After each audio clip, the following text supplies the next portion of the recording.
Good morning, everybody, man. Keith Boxing Gym Talk. How everybody is doing this morning, man. Um, just coming in, checking in with y'all. It's been about 5, 6 days since I last dropped a video, man. Just something quick that I want to talk about, man. Hit that like, hit that subscribe button, please, for more of this great knowledge of boxing that I present to you guys. So, man, what I want to talk about, just the whole Zuffa boxing thing, and man, how they just they're signing a lot of people, signing a lot of, signing a lot of important people in boxing.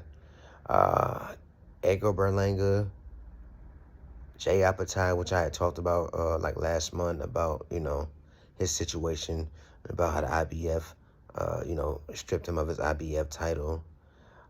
And then we got a new signee, Richardson Hitchens, and that threw me off. That threw me by surprise for real.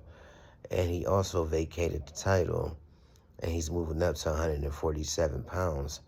My thing is, like, how are they going to do with this? Because I know Richardson Hitchens, I know he wants the regular boxing titles, the original boxing titles, the WBC, IBF, WBO, and such in the ring titles and stuff like that. But he's probably not able to do that. If he does win that, he's going to get stripped because of the Zuffa boxing, because he's under Zuffa boxing. So I don't know why these guys are signing. I kind of got an idea why these guys are signing with Dana White. It's the money. They see the money in this, and so the money is more important than a legacy for these fighters.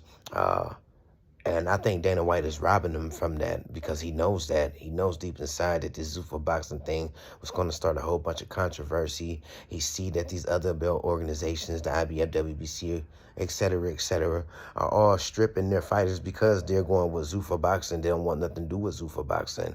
So to me, Dana White is robbing these fighters of their legacy, To some fighters, like a Edgar Berlanga, maybe he can be a Zuffa boxing champion.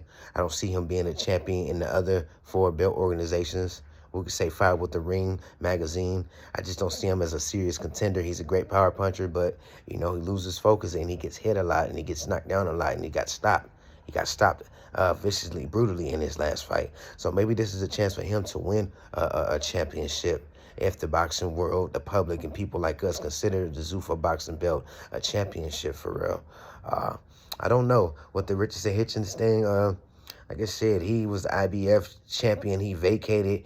He could have moved up, and I don't know how the IBF rules are, but I know how the WBO rules are and stuff like that. And I know these other belt organizations are something similar to it. If you vacate and you move up, you could be the #1 contender or the mandatory for that belt organization or for the IBF title. So he could have had a chance to fight Lewis Crocker, and I would have loved to seen that fight. And that's a fight that I think Richardson Hitchens would have won convincingly. But he could still fight him. But I don't think the IBF belt is going to. They're not going to sanction him. So that's why I said Dana White is bringing a lot of problems into the boxing world, bringing a lot of them, and he's not trying to resolve none of them. He wants to do things his way. He wants his own legacy. I understand that, but as a sports fan, a boxing fan that's been a boxing fan since 2001, the only belts that I've known about were the WBA, the WBC, the IBF, and the WBO, and the Ring Championship. And that's how it went. And there was no controversy with with the other belt organizations unifying or anything like that. But he's bringing problems now. Now I feel like Richardson Hitchens, his legacy is in limbo right now. And yeah, that's not fair. So I would really hope that Dana White can do something about this. That'll be like a ignorant of a lot of people to ask him to step down from Zuffa boxing, especially when he's making money and stuff like that. But man, I see a lot of other promoters are, they are petitioning, and getting rid of Zuffa boxing. Oscar De La Hoya with his clapback Thursday, Eddie Hearn and stuff like that. Oscar De La Hoya said that they're spending a lot of excessive money paying out all these fighters, but they're not regrouping any money from like the live gates and the ticket sales and stuff like that. So it might be a self-destruction. They might self-destruct themselves or whatever, but we'll see, man. So that's all I want to talk about. I'll probably drop another video later on today. I want you guys to enjoy your morning. I'm about to try and do the same. Son just went off to school, so I'm about to get ready to get up out of here.